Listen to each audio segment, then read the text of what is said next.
So some random person went to court and said, world over quarantine facilities are developed in the middle of the ocean, not in the middle of the city. Unfortunately, there are certain people who want to continue with their politics of dharna. They want to continue with their politics of press conference. They want to continue with their politics of selling negativity. Right? And unfortunately, that negativity prevails. Next time I feel that before the legislature passes a law or the government makes any decision, we should consult all political parties, we should consult every single citizen, then we should also consult the honorable courts and then decide so that nothing really happens. I do not know after this program what might happen, right? Hello and welcome everyone to Digitales episode 54. My name is Faizan, Syed, founder and CEO of East River.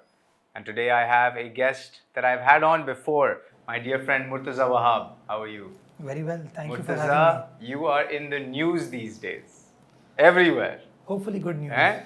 But I want to start this off by a clip that I've saved. We spoke before, it was the 6th episode, probably 2 years ago, right after COVID.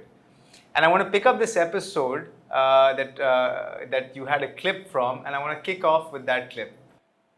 Optics को बड़ा देखता है, वो समझता है कि जी मेरा जो फैसला होगा how would it be perceived as, और मैं समझता हूँ कि जितना भी अच्छा फैसला हो, if it is not conveyed in the right manner in the media, उस फैसले की एफिकेसी खत्म हो जाती है.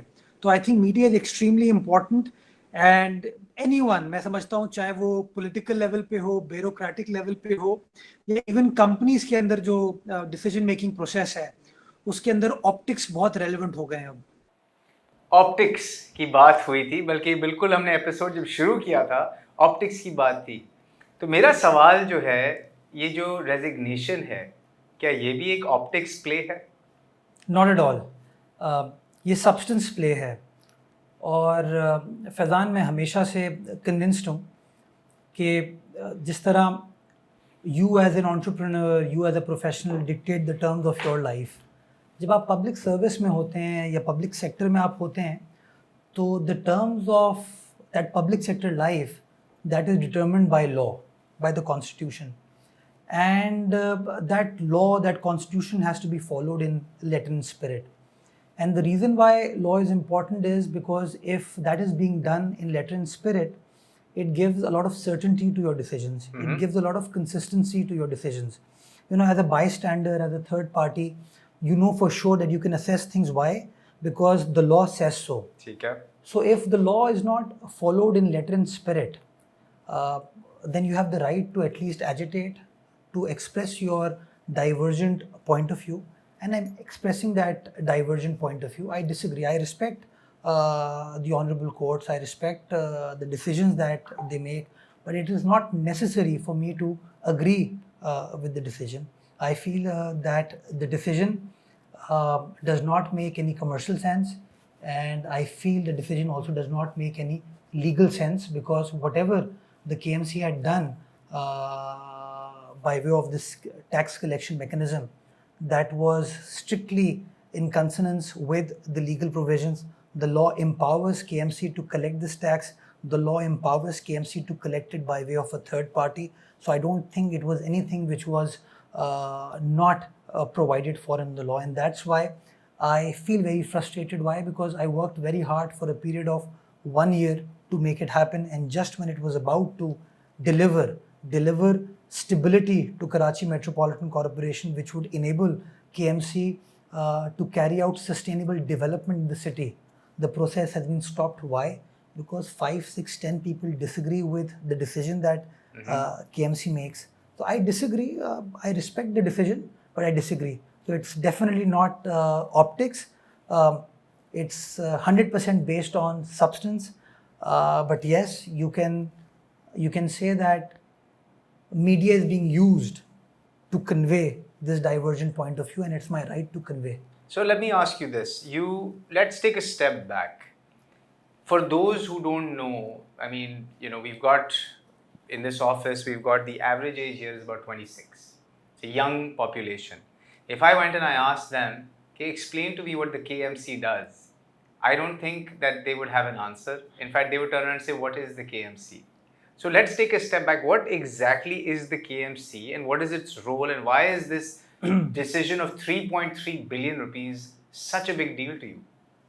It's a very important question that you asked. Thanks to whatever the MQM's mayor had agitated over the last 4.5, 5 years, the people are confused as to what KMC does. Because the mayor vehemently stated that I have no authority. Mm-hmm. If you as a citizen went to the mayor and said, I want this issue sorted, he said, I have no authority. But the mayor controls the KMC. Absolutely. Mayor is the executive head of the Karachi Metropolitan Corporation. But you're the administrator. What's the difference? Okay, mayor is elected. Once the elected mayor finishes his tenure and until the new mayor is elected, this transitional phase is carried forward by a person who is nominated, who is appointed. The law allows the government to appoint an administrator, and I am an administrator. So the nomenclature is different, but the powers are the same. As a mayor. As a mayor. Okay. So basically, we're waiting for a mayor to be elected in Karachi. You are administering the affairs of the mayoral office, of which one of them is the KMC. No, KMC is the department, Karachi Metropolitan Corporation, and the head of KMC is the mayor / administrator. Which is your role currently. And the responsibility of KMC is developing the infrastructure of the city. So like roads and bridges. If you want the road to be made, it's the responsibility of KMC. You want a bridge to be made, responsibility of KMC. You want an underpass to be made, responsibility of KMC. You want a pedestrian bridge made, responsibility of KMC. What about trash? Trash is not KMC's responsibility. Trash is not, because it's not infrastructure. It's not. Parks, KMC's responsibility. You want public spaces maintained, KMC's responsibility. Sidewalk, pedestrian lanes, KMC's responsibility. So all of this is KMC's responsibility. So how do you pay for this? This is important. Unfortunately, people in the past, they agitated that we don't have any authority, which was a wrong thing to say. They had the authority. To exercise the authority, you need finances. You need money to run this office. So you need money to run the affairs of the city. So the law allows the KMC to impose certain taxes, to collect money in certain heads. And that has been the case over the last many, many years. It was during the time of Nematullah. It was during the time of Mr. Mustafa Kamal. It was during the time of Mr. Wasim Akhtar. And you're collecting the taxes from the citizens? Citizens. Individual citizens? Yes. So the tax, there are various heads. So the biggest tax collection avenue for KMC is called the MUCT, Municipal Utility Conservancy Tax. This tax has been there for the last decades, many decades. It was clubbed and introduced with this name, MUCT, on the 5th of June 2008, when Mustafa Kamal was the city mayor or the Nazim of the city. And that nomenclature, MUCT, still continues till date. During the tenure of Mr. Wasim Akhtar, this tax was again imposed and it was collected by KMC. So let me correct this. In Nematullah's time, Mustafa Kamal's time, tax was collected. Yes. And that is what paid for all the bridges and underpasses जो उस ज़माने में बने थे. जी, उसको भी मैं थोड़ा और explain आपको कर दूँगा. Okay, so if you look at the budget books of KMC, and I opened up the books when Wasim Akhtar was mayor, the target estimate of MUCT collection for KMC for a year was 1 billion rupees, right? So the target that, or the estimate that Mr. Wasim Akhtar had given to KMC to collect this tax was 1 billion. So let me get this right. 1 billion rupees in a year. In a year. And Karachi has, let's say, 20 million people? Officially, we have 16.1 million people. Unofficially, about 20 to 25 million. So let's say if it's 20, that's 5 rupees per, 50 rupees per person per year. Yeah. So that's less than 5 rupees a month. It's a problem. So that was the target, but I'll give you a worse picture now. The target was 1 billion and the collection that used to come to KMC was 210 million. So the target and the collection was only 21% of the target. Wow. That was being done by KMC through a private party. A private company was given the contract. It was outsourced to a private company, let's say Mr. Faizan, why don't you collect this tax for us, for and KMC? And they would go to individuals to collect that tax, right? So they would collect 210 million as opposed to a target of 1 billion. And out of that 210 million, 43.9 million used to be given to that private company as collection charges. So the 20%, more than 20%. Sorry? More than 20% are given as collection charges. Collection charges, right? So the amount that used to come into KMC's account every year used to be between 160 to 170 million rupees. You can't even buy a house in DHA. Absolutely. So when I took control of KMC, the first question that I asked myself, right, whether I want to address the optics only or whether I want to develop a system which is sustainable. I opted for a sustainable model. And that sustainable model requires one thing, that there should be a regular flow of income coming into KMC, and that income is then spent on the betterment of the city. So let me ask you, and so when that collection was coming in from Wasim Akhtar's time, was there slabs of taxes and amounts? Yes. The slab was, and this is not just Wasim Akhtar's time. Let's start off with 5th June 2008 when Mr. Mustafa Kamal was the mayor. The lowest was 200 rupees and the maximum was 5,000 rupees. So the slab was starting from 200 and it used to go up to 5,000 rupees. Per year? Per year. Per month. Per month? Per household. So 5,000 rupees per month, per household, that's a high tax. Right. For no sidewalks, no roads, no nothing. So why would anyone pay it, yaar? Nobody actually paid it, or if people paid it, it never came into KMC's account. Right, that makes sense. Right, so what I did was, I did two things. I reduced the tax. So the tax bracket which started with 200 and went to 5,000, I reduced it to 50 rupees, which was going till 200 rupees per month. So from 5,000 per month, you brought it down to 200 rupees. That's it? That's it, right? Per month, per household? Per household. And the second thing that I did was, instead of collecting it by way of a private company, I opted for Karachi Electric. So that there is transparency. Is that legal? It is legal. The law, the Sindh Local Government Act 2013, Section 100, empowers the local government to collect it either by itself or through another person. Which is what the previous government was doing through the private contract. Private company. The private company was called Sprint Private Limited. So all I did was, I reduced the quantum of tax, the amount, and I changed the mechanism of tax collection. I said it will not be collected through a private company, it will not be collected through a proprietor or a partnership firm. It will be collected by a public limited company. And it's publicly listed. Its accounts are public. Yes, that's the important thing now. It's a public limited company listed on the Stock Exchange of Pakistan, regulated by NEPRA.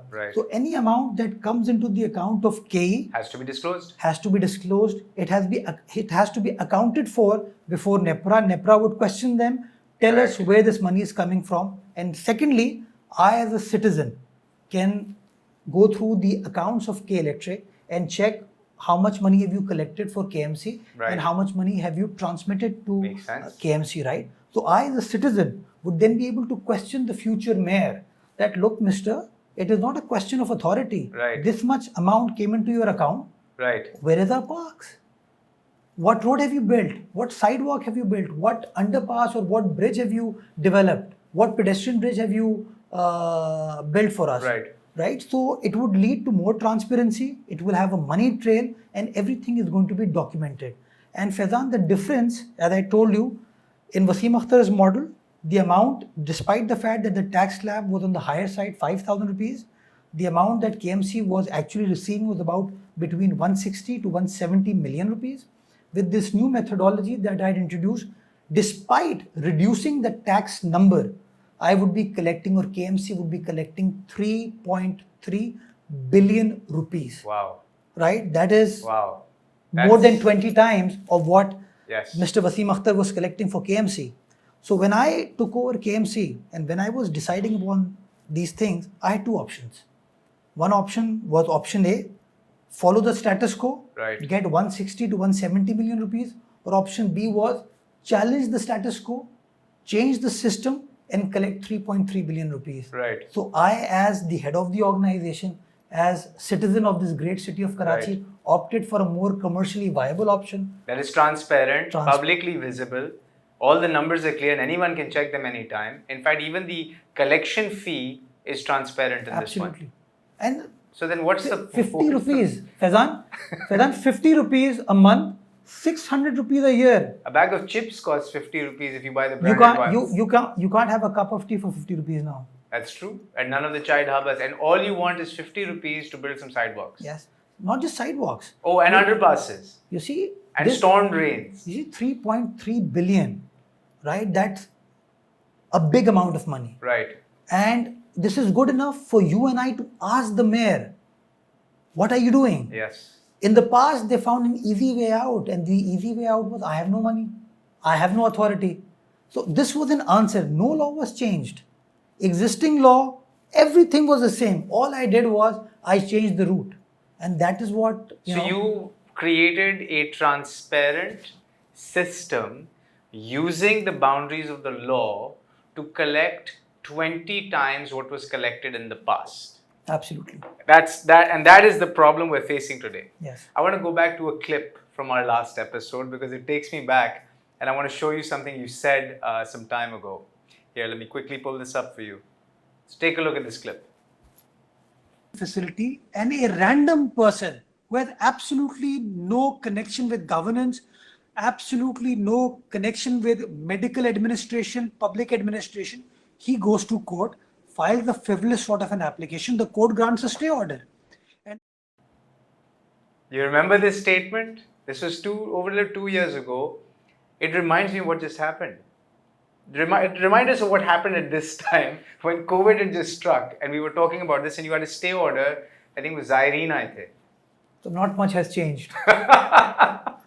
So is this exactly what happened? Someone has created a frivolous lawsuit and created this problem today? You see, if my memory serves me right, what had happened was during the COVID days, the government had established a quarantine facility for the Zyrine who were coming from Iran, who were residents of the province of Sindh, to be based in a housed facility in Sakhar. Correct.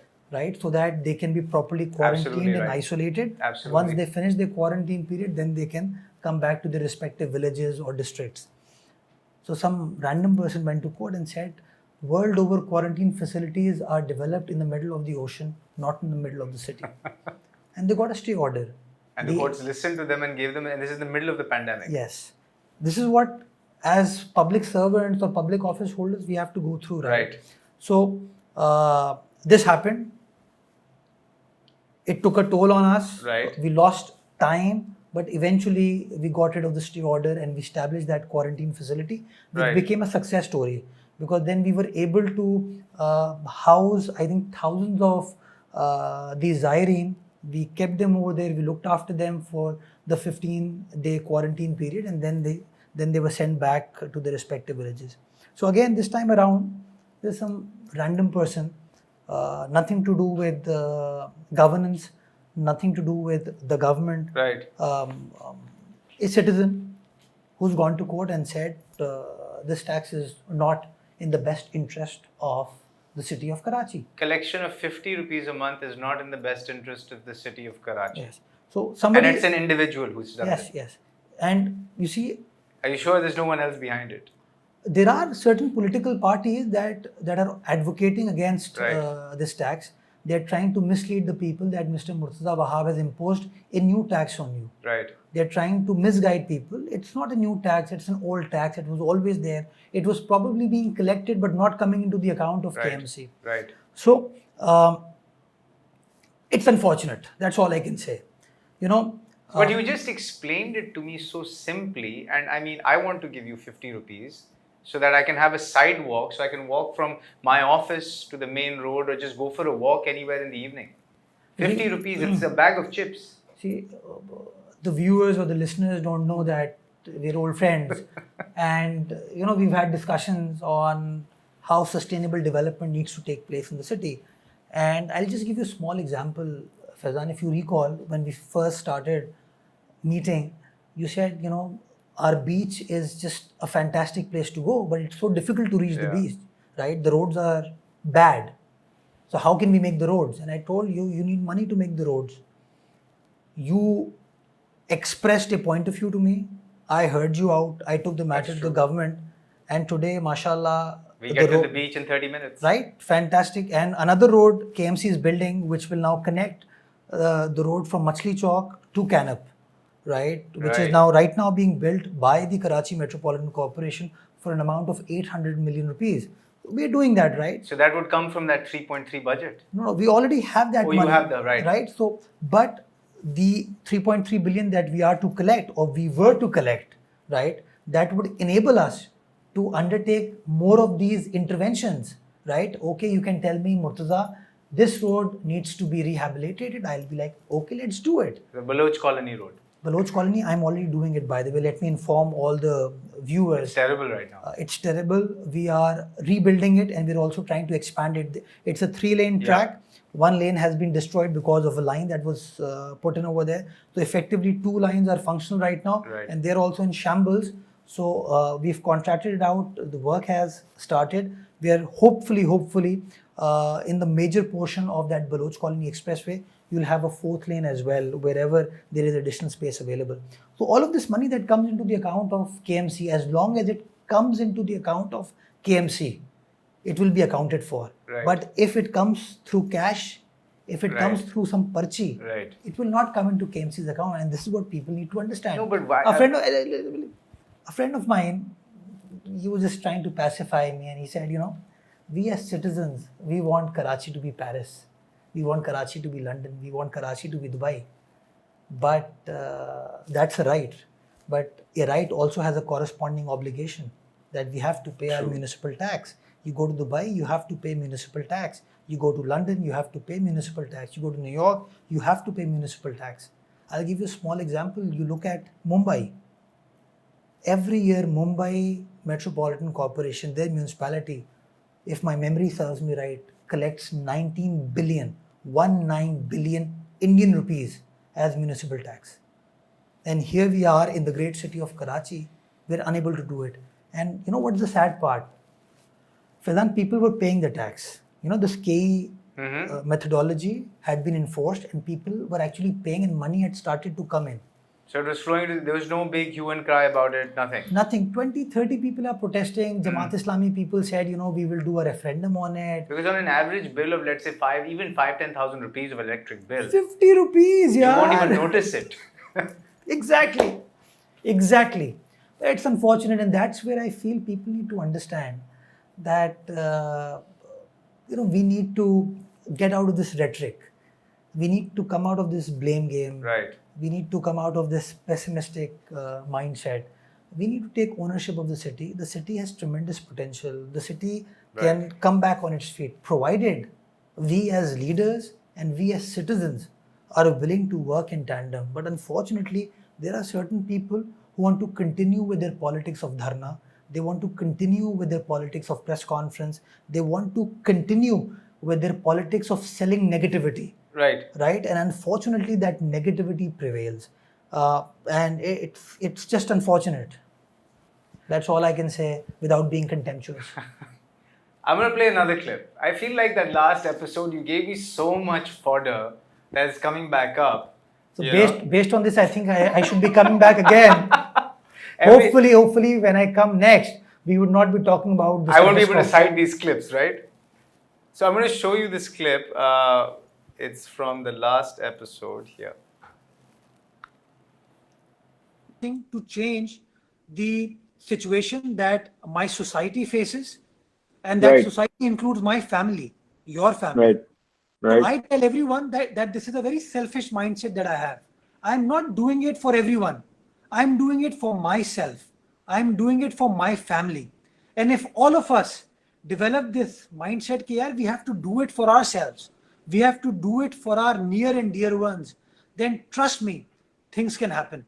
So I tell everyone, you might have political differences. Someone might like People's Party. Someone might like PTI, PMLN. Political differences apart. Joining government is absolutely necessary. It's absolutely necessary is what you said, and you're doing it for selfish reasons. So then why did you quit? You've almost won, is what you're saying. You've explained something. It sounds logical. The numbers aren't ridiculous. You're not putting some crazy tax on people. What people will pay for will benefit their everyday life. It takes an hour and a half, 2 hours a night now to get from one part of the city to the other. People pay 50 rupees to save that time. So when you're just about to win, you're about to cross that finish line, why would you quit and go against what you told me 2 years ago? I'm not quitting politics. But you quit the post in which you did all this work for the benefit of the city. Because you see, I feel there are shackles when you're at a post. It is difficult, right? I'm not a free person. I have compulsions of the position that I hold. I'm responsible to the people. My simple grievance is that if a road is in shambles, you will not be questioning the court. You will not be asking the judge that, Mr. Judge, my lord, why is the road not being made? You'll question the political leadership, you'll question the mayor, you'll question the MPA, the minister, the chief minister, the prime minister, the MNA, the local government department. So when we are questioned, the least that we are asking for is allow us to operate in a manner which is provided for in the law. So why did the law, I mean, if you explained it so clearly, I'm not a lawyer, I'm not a judge, I'm not anywhere. You see, you're not playing to the galleries. You're listening, right? We need to understand that. But isn't that the judicial system globally? They have to listen to both sides of the argument before reaching a conclusion? If that was the case, with greatest respect to the courts, if that was the case, we would not have so many miscarriages of justice in our country. There are issues. Just like there are issues with our political system, there are issues with our legal judicial system as well. At least I have the honesty to accept that there are issues with my political system, with the administrative system, with the system of governance. But you've got, can our judges accept that there are issues with our judicial system? How can you hold them accountable? Because there is no system for that. There is no system of accountability. But is there any system of accountability for judges or judiciary globally? Of course. What is that? In the US, the appointment of judges is eventually ratified by their Congress. True, on the Supreme Court. In Pakistan, that's not the case. The Parliamentary Commission is just a rubber stamp. They can't do it. Why? Because court passed a judgment saying that you will be intervening in judicial matters. That's a long debate. But you see, introspection is extremely important. You can only improve once you accept that there are issues. You introspect, you review yourself, and you realize, okay, I made these mistakes and I will improve. I'm not perfect. You know, in the 6.5, 7 years that I've spent in government service, I've not made perfect decisions. I may have made bad decisions, right? But at least you can tell me that, Murtaza, buddy, that was a bad decision you made. Another friend, another colleague, some public at large can tell me this is a bad decision. I will listen to you and I introspect. I talk to myself. I review my performance and then move forward. Right. But that's not the case, right? So how do you fix this? First, we need to create this awareness. The realization has to come. This country cannot be resolved by an individual. This country's issues cannot be resolved by one NGO, one great politician, one great judge. The issues will be resolved when proper institutions are built, when there are inherent checks and balances in the system. The country will function properly when the law is followed in letter and spirit. You know, let's say you are an entrepreneur. You make your strategy based on the commercial jurisprudence that exists right now. You will look at the law, you will read the law. Correct. You will ask your lawyer to advise you. Absolutely. You will say, okay, Mr. Lawyer, tell me what is the way forward. He will look at the Companies Act. He will look at the income tax ordinance, and he will say, this needs to be done based on what is stated in the law. Right. Now, let's say if what is stated in the law is not clear and it says 3 things, would you be able to invest? Would you be able to work? How can you invest? You need full data. So you need certainty, you need consistency. Correct. Right? So when the words of the statute, when words of the law are not given their plain simple meaning, it leads to a situation which is confusing, which is not clear, situation which is inconsistent. And inconsistency is not for the benefit of our society. So I, as a public office holder, I, as a public servant right now, if I'm making a policy, I'm making a policy staying within the ambit of law. The law allows me to impose a tax. The law allows me to collect the tax by way of a third party. Tell me, where did I go wrong? There is absolutely nothing wrong. Just because this person is saying that I disagree with this collection, just because this person says that I do not like K Electric, don't collect it through K Electric, would the entire process or should the entire process be stopped? So in this case, how would you, if you were the judge, if that's the hypothetical we take, how would you operate? What would be your decision? I will follow the law. And the But law, you have followed the law. No. I will follow the law as it is stated. I will not follow the law what the petitioner is claiming to be. So the law states... The law says that the tax can be imposed. Fair and enough. The court still says that there is nothing wrong with the law, right? And the law allows KMC to collect it by way of a third party. Okay, so stop there. So if you are fulfilling the two ambits of the law, then where is the interpretation problem? That you should ask the worthy judges. I can't really comment on that. I prefer to stay out of the courts. I leave it to you smart lawyers to handle. I do not know after this program what might happen, right? But again, with greatest respect, we are a democratic, civilized society. We're allowed to ask questions, no? We should be allowed to ask questions. We should be allowed to ask anything that affects us. And the basic thing is that the eventual will of the people should prevail. And the will is expressed by way of vote. The will is expressed by way of what is the government structure. Because why? The constitution which makes a certain person a judge makes way for a cabinet, makes way for the ministers, makes way for the chief minister or the prime minister. Right. So just like the judges are allowed to adjudicate upon disputes, similarly, the executive and the legislature, the parliament, is allowed to legislate and act upon the legislation. And that is why if you read the Montesquieu was this great philosopher, and he said, no civilized society can exist which does not have separation of powers. That means the executive, legislature and judiciary all have to, respect their boundaries. If today, let's say, the government starts to decide judicial issues, it will lead to a situation which is unfortunate. Similarly, the judiciary cannot, the judges cannot, intervene in such matters. They should not. So if I was a judge at this point of time, I would have imposed cost. Why? Because you are intervening. The litigant is intervening or trying to impede an executive action.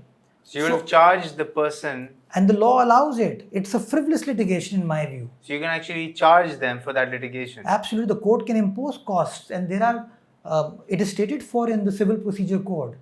The judges can very well do it.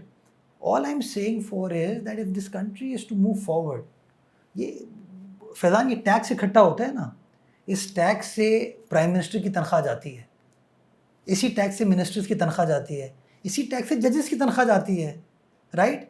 इसी tax से development के काम होते हैं.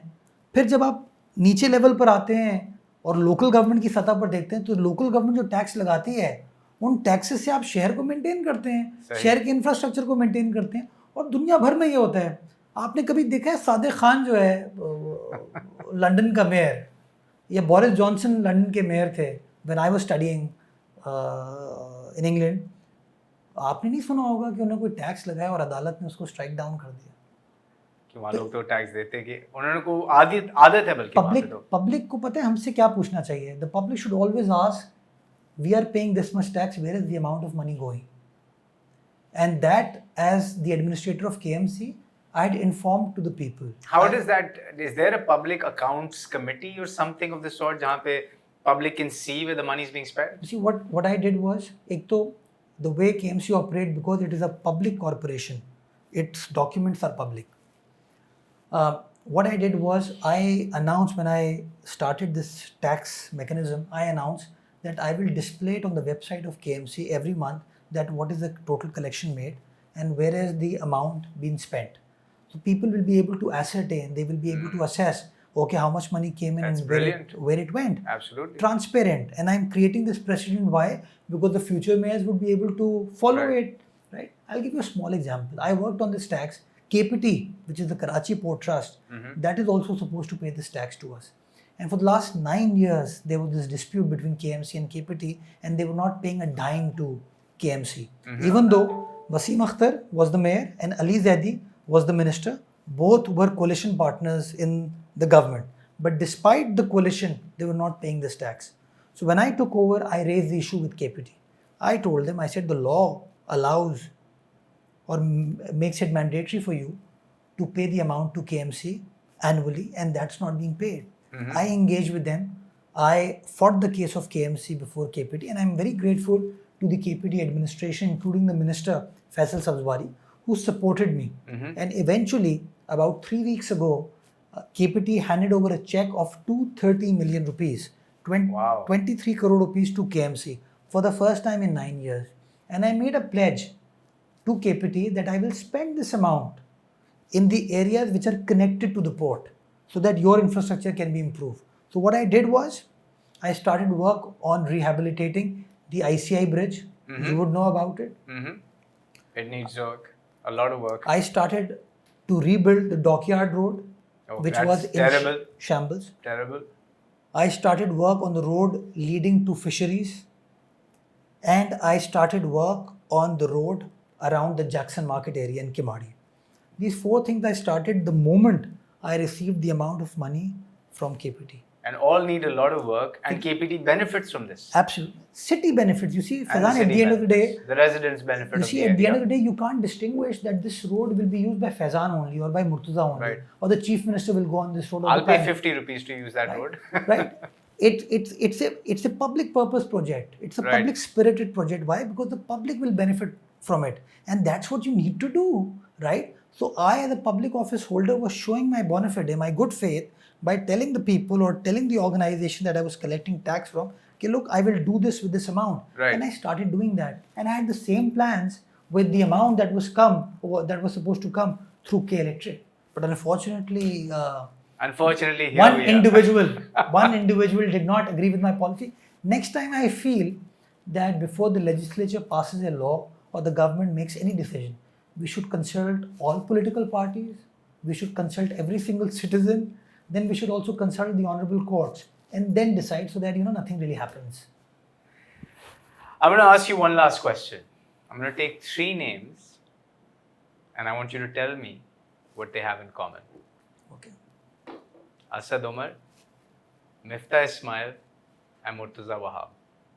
Karachiites. And all 3 have resigned. Asad Umar resigned. I think he's had to step down as finance minister. He stepped down, but he then became minister for P&D. But he was projected to be the next finance minister. No, he was the finance And minister. he was the next finance minister. No. In 2018, when the PTI government came in, He came on as the finance minister, he spent a year, did a lot of fantastic things that we are just paying for. And then eventually the government decided, Imran Khan decided that he's not suited for finance ministry, and he was then shifted out and eventually made the P&D minister, planning and development minister. So 3 things common probably are Karachi. People from Karachi. So professionals from Karachi, do you think they can survive in politics in this country? Why not? I've spent 6.5, 7 years in politics, and the people of this country have been very kind. My political party has been very kind. I've remained a provincial advisor. I've served in the Senate of Pakistan as a senator. I have served as a spokesman of the government. I've served my city as the administrator of Karachi Metropolitan Corporation. So this is a small hiccup in the road, is what you're thinking. In the grand scheme of things. It's a small hiccup, provided we mend our ways, right? If these impediments continue to come, then we can't move forward. You build a beautiful road, and then you create speed breakers after every 100 meters, you won't be able to move swiftly. Right. You build a beautiful road, but then you dig out the road at various portions. You won't be able to move smoothly. So for us to move in a smooth manner, the law has to take its course, the constitution has to prevail. And with regards to that, I'm very clear. Legislature is supposed to make laws, the executive is supposed to act upon those laws, enforce those laws, and judiciary then needs to come in whenever there is a private dispute, commercial dispute between people, or there is a constitutional dispute between people. But if executive starts to act for the parliament, if the parliament executive start to act for the judiciary, and the judiciary starts to act for the executive and the legislature, it will be a haywire system, Which is what we see today. unfortunately. So we need to respect our boundaries, we need to respect all the institutions and pledge that if we as a nation are to move forward, we need to uphold the constitution, the rule of law as it is stated in the words passed by the parliament, by the legislature, not based on what I like or what you like or what people dislike. It has to be very clear if we want consistency to develop, if we want certainty to develop in our system of governance. If we don't do that, chaos will continue. With that, Murtaza, thank you once again for coming back to the show and sharing your views on the current situation. I hope that you will reconsider, because I think the level of transparency you bring to a role like this is exactly what we need. And we need some sidewalks, and we need to finish that beach project, and we need a lot more parks in the city, because 20 million people need to have spaces for entertainment, need to have places where they can walk, they need to have roads that they can get to work on time. The biggest complaint these days is people can't get to work on time because of broken roads. And if this system continues, which is the chaos system, then I don't see a future, or what does the future look like? So best of luck on your mission and stay at it. Faizan, it should not be my mission. It should be our mission. It should be our society's mission. And that is what we need to understand. All of us have to work in tandem, have to work in support of each other if you want to come out of the mess that we're in of the last 74, 75 years. If we are to move forward, we need to understand, I have my limitations, you might have your limitations, but let's not doubt the most well-intentioned decisions that the executive makes. Allow the executive to work in accordance with law, and trust me, things will happen. There are bad people, but there are good people. And eventually the goodness will prevail, inshallah. As long as we can make Karachi look like Paris, we are with you. with the way and manner impediments are created, Yes. it might be difficult, my friend, but let me tell you, we should all be on it. We'll be there. We'll get there together. Inshallah. Thank you everyone for tuning in to this episode, and stay tuned for the next one. Bye-bye.